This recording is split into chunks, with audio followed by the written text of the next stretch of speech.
ካፕቴን ማስረሻ ሰጤና መስፍን ከፈለኝ ትናንትና ህዳር 22 2018 ዓ.ም በተቋማችን እንደወጣው መግለጫ ከዚህ በፊት ሲቀርቡ የነበሩ ጥቆማዎች፣ አቤቱታዎች እና ማስረጃዎችን በጥልቀት ተቋማችን መርምሯል። በዚህም መሰረት በተጨባጭ 1 2 3 ተብሎ የሚጠቀስ በተለይ ደግሞ በድብቅ ከጠላት ጋር የሚደረግ ግንኙነት እንዳለ ማረጋገጥ ተችሏል። ይሄ ደግሞ ትግላችን ይንዳል፣ ሩቅ ዓላማን በአጭር የሚያስቀር በመሆኑ ድርጅታችን በሁለቱም አመራሮች ላይ አስሮ ለመመርመርና እርምጃ ለመውሰድ እየተዘጋጀ ባለበት ሰዓት ሁለቱም አደረጃጀታቸው ጠፍተዋል።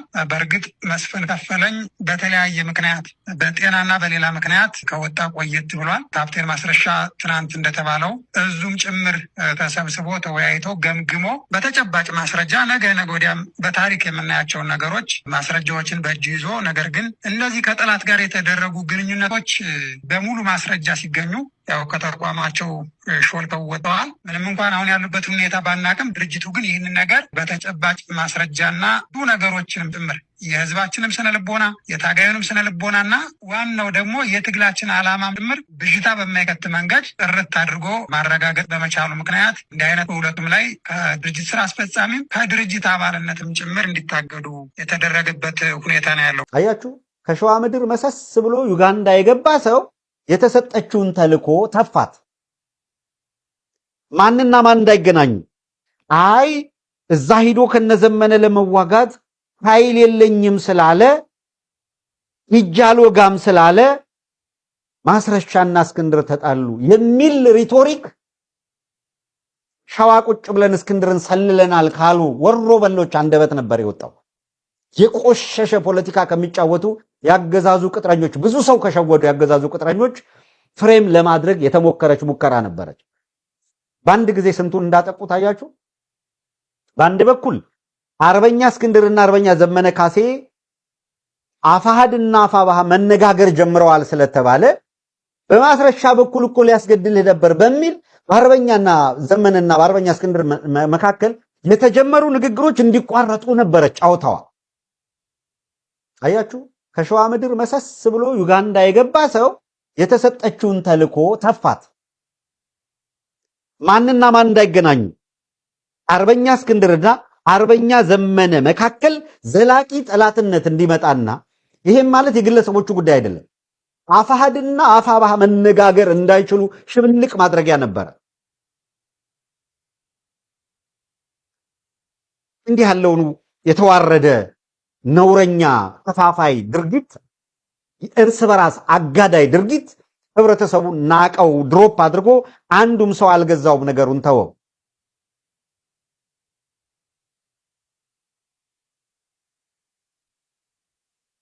እንጂ አፋድና አፋባህ እንዳይገናኙ አርበኛ እስክንድርና አርበኛ ዘመነ ካሴ የሚገዳደሉ አድርጎ እስከ መጨረሻው በመሃላቸው ግንብ እንዲኖር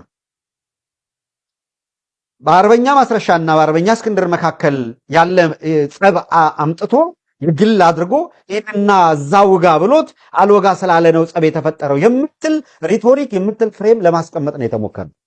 ይሄን ሲያደርጉ የነበሩት የአማራን ህዝብ ትግል እየታገልን ነው ለአማራ ነው የሚሉ እያንዳንዳችን ጀውደውናል እኮ እንዴት እንደተጫወቱ። አገዛዙ በጣም የሚደነቀው እንዴት አድርጎ በምን መንገድ እንዴት አግኝቶ ምን አድርጎ በምን ብላክሜል አድርጎ እንደሚያስገርዳቸው በቃ በፍጹም ለማመን ይቸግራል። ምንድነው የያዘባቸው? ያው ሲርመጠመጡ የሆነ ነገር ይያዝባቸዋል። ከዛ እሱ መያዣ ነው ቁጭ ብሎ በዚህ መንገድ ነው ያንተ ኃላፊነት ይባላል። ያው ትግል ጥንቃቄ ይፈልጋል፣ በጥበብ መራመድን ይፈልጋል። በተለይ ደግሞ የአማራ ትግል ብዙ እጆች የሚገቡበት በከፍተኛ ሁኔታ ብዙ ኃይሎች በትኩረት የሚከታተሉት ትግል በመሆኑ የትጥቅ ትግል ደግሞ በባህሪው ውስብስብ ነገሮችን በጥበብና በትዕግስት ማለፍ ተገቢ በመሆኑ በከፍተኛ ሁኔታ ትኩረት ሰጥተን ጉዳዩን ስንከታተል ቆይተናል ማለት ነው። በዚህ አጋጣሚ መናገር የምፈልገው ከዚህ በፊት መስፍን ከፋለኝ ባደረገው ያልተገባ መርህ አልባ ግንኙነት ድርጅታ ድርጅታችንም ሆነ ወሎ ቤት አማራ ጠቅላይ ግዛት እዝ መግለጫ ወጥቶ አግዶ ጉዳዩን ወደፊት ለህዝብም ይፋ እንደሚያደርግ በመግለጫው አሳውቆ ነበር። ነገሮችን ካጣራና ሌሎች እጆች የሚኖሩበት አይኖሩበት የሚለውን በጥልቀት ከገመገመ በኋላ በከፍተኛ ሁኔታ ድርጅታችን በሁለቱ ግለሰቦች ላይ ተጨባጭ የሆነ ማስረጃ በማግኘቱና በማረጋገጡ ከአባልነታቸው ሊያግዳቸው ችለዋል ማለት ነው። ትላንትናና ዛሬ የማስረሻ ሰጤን እንመጣበታለን። አቋሙ ምንም ይሁን ምን ይሄን ታኮ ግን አርበኛ ዘመነ ካሴን ጭቃ ለመቀባት መነሳት ምንድን ነው ዓላማው? ምንም አይቅረው የአማራ ህዝብ ነው። አያችሁ፣ ይሄ እኮ ነው የሚገርም። ምንም አይኑረው፣ በቃ ሰው አልባ የማድረግ ማለት ነው። ከዚህ በፊት የተደረገውን ታስታውሳላችሁ። ሸዋ ላይ አርበኛ የነበረው በዛን ጊዜ አሰግድ ሄደ ሲባል ዘኔክስ ዴይ አሰግድን ፕራይዝ በማድረግ አርበኛ መከታውን ከትግሉ የማስወጣትና ጭቃ የመቀባት ዘመቻ ነበር የነበረው። አገዛዙ በአንድ ድንጋይ ሁለት ወፍ መምታት፣ በአንድ አጀንዳ ሁለት ነገር ለማሳካት የሚሄደው ሄዷል። ያለውንም ደግሞ ከሄደው ይልቅ እንዳውም ሲቻል የሄደውን ፕራይዝ የሚያደርግና ያለውን የሚኮንን ነገር ነው ለማድረግ የተሞከረው።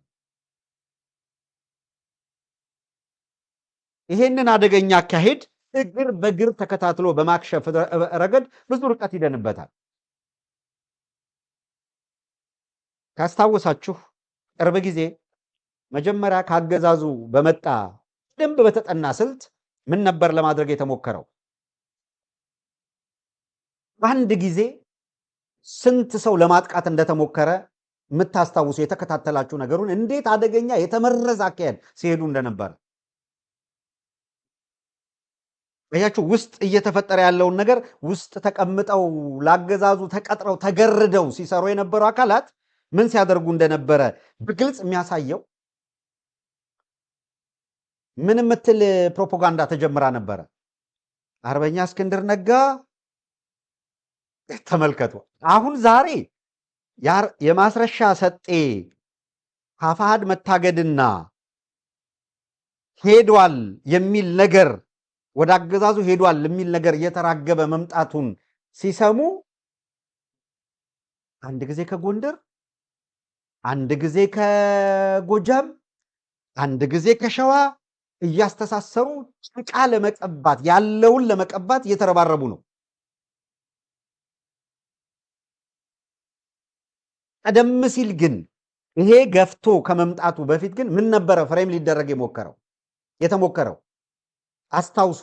አርበኛ እስክንድር ነጋ ከአርበኛ ማስረሻ ሰጤ ጋር እንደተጣላ በግለሰብ አድርገውት አምጥተው ጫና ማድረግ ነበረ የተፈለገው። ተመልከቱ፣ እንደተጣላ አድርገው አናፈሱ። ማናፈስ ብቻ አይደለም፣ የጸባቸው ምክንያት አሉና ምን አሉ? እንዲህ አይነት የቆሸሸ ነውረኛ ተግባር የጸቡ ምክንያት አሉ አርበኛ እስክንድር ነጋ አርበኛ ማስረሻ ሰጤ እንደ ዘመነ ኑጋ ብሎ ትእዛዝ ሰጠው። ማስረሻም አይ እዛ ሂዶ ከነዘመነ ለመዋጋት ኃይል የለኝም ስላለ ይጃሎጋም ስላለ ማስረሻና እስክንድር ተጣሉ የሚል ሪቶሪክ ሸዋ ቁጭ ብለን እስክንድርን ሰልለናል ካሉ ወሮ በሎች አንደበት ነበር የወጣው። የቆሸሸ ፖለቲካ ከሚጫወቱ ያገዛዙ ቅጥረኞች፣ ብዙ ሰው ከሸወዱ ያገዛዙ ቅጥረኞች ፍሬም ለማድረግ የተሞከረች ሙከራ ነበረች። በአንድ ጊዜ ስንቱን እንዳጠቁ ታያችሁ። በአንድ በኩል አርበኛ እስክንድርና አርበኛ ዘመነ ካሴ አፋሕድና አፋብኃ መነጋገር ጀምረዋል ስለተባለ በማስረሻ በኩል እኮ ሊያስገድልህ ነበር በሚል በአርበኛና ዘመነና በአርበኛ እስክንድር መካከል የተጀመሩ ንግግሮች እንዲቋረጡ ነበረ ጫውታዋ። አያችሁ፣ ከሸዋ ምድር መሰስ ብሎ ዩጋንዳ የገባ ሰው የተሰጠችውን ተልኮ ተፋት። ማንና ማን እንዳይገናኙ አርበኛ እስክንድርና አርበኛ ዘመነ መካከል ዘላቂ ጠላትነት እንዲመጣና ይሄም ማለት የግለሰቦቹ ጉዳይ አይደለም፣ አፋሕድና አፋብኃ መነጋገር እንዳይችሉ ሽብልቅ ማድረጊያ ነበረ። እንዲህ ያለውን የተዋረደ ነውረኛ ከፋፋይ ድርጊት እርስ በራስ አጋዳይ ድርጊት ህብረተሰቡ ናቀው፣ ድሮፕ አድርጎ አንዱም ሰው አልገዛውም፣ ነገሩን ተወው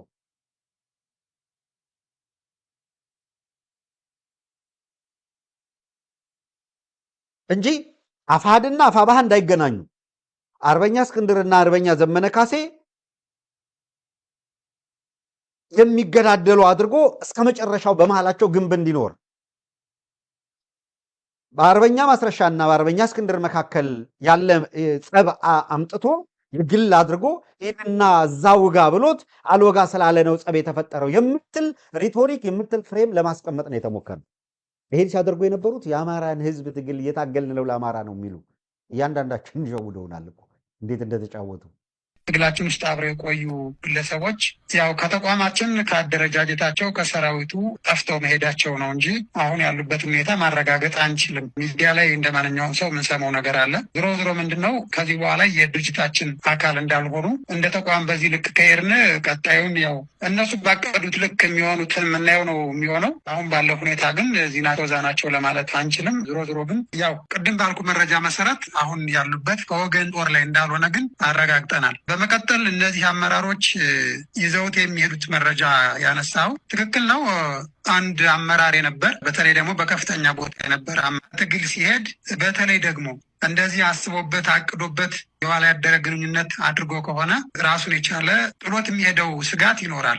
ነገር ግን እንዳልኩ ድርጅታችንም እዙም ከዚህ በፊት እነዚህን የድርጅታችን አመራሮች ክትትል ሲያደርግባቸው ስለቆየ በተቻለ መጠን ዳሜጁን ለመቀነስ የሚያመጡትን ጉዳት ለመቀነስ ጥረት በሚያደርግ ስራ ተሰርቷል። ነገር ግን ያው ትግል እስከሆነ ድረስ ምንጊዜም ጥንቃቄ ያስፈልገናል። እነሱ አይደሉም ገና ዛሬም በትግላችን ውስጥ እኮ በርካታ ሰርጎ የገባ አካል ሊኖር ይችላል። ስለዚህ ምንጊዜም ቢሆን ራሱን የቻለ እያንዳንዱ ታጋይ እያንዳንዱ አደረጃጀት በጥንቃቄ እንዲሄድ በዚህም ዙሪያ የግንዛቤ ማስጨበጫ ስራዎችም ጭምር እየተሰሩ ነው ያሉት።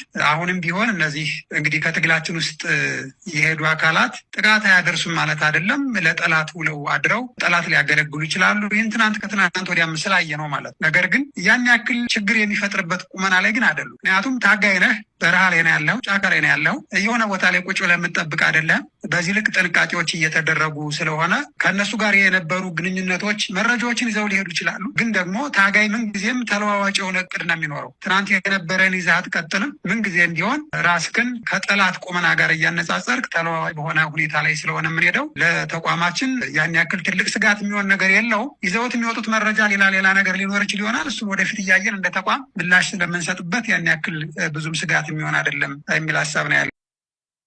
በአፋሕድ ስብሰባ ላይ ግን ባለ መንገድ ከባዴን ጋር እንስራ የሚል ጥያቄ ያቀረቡ አካላት አሉ። ግልጽ ባለ መንገድ ቲፒኤልኤፍ እየመጣ ነው የምትል አጀንዳ ይዘው የመጡት ቲፒኤልኤፍ እየመጣ ስለሆነ ከሽመልስ አብዲሳ ጋር እንቁም፣ ከአብይ አህመድ ጋር እንቁም፣ ከነ ጀነራል አበባው ጋር ከነ ተመስገን ጥሩነህ ጋር እንቁም። የአማራ ህዝብ ተመስገን ጥሩነህ የአማራ ህዝብ ያለውን ቅርብ ጊዜ የሰማችሁት አይደል? በጆሮአችሁ ክሊርሊ ተላላኪ ህዝብ አይደለም ያለው። ከተመስገን ጥሩነህ ጋር መቆም የወንጀል ሁሉ ወንጀል የሞት ሁሉ ሞት ነው ብለን የተናገርነው ለሚሊሻና ለአድማ ብተና ነበር። ፋኖ መዋቅር ውስጥ ተቀምጠ ስታበቃ ከተመስገን ጥሩነህ ጋር ሆኜ ከደብረጽዮን ጋር ልዋጋ ትላለህ። በደብረጽዮንና ተመስገን ጥሩነህ መካከል ለአማራ ጠላትነት ምንድን ነው ያለው ልዩነት ንገረኝ። ያኛው ትግሬ ይሄ አማራ ነው ልትለኝ ነው?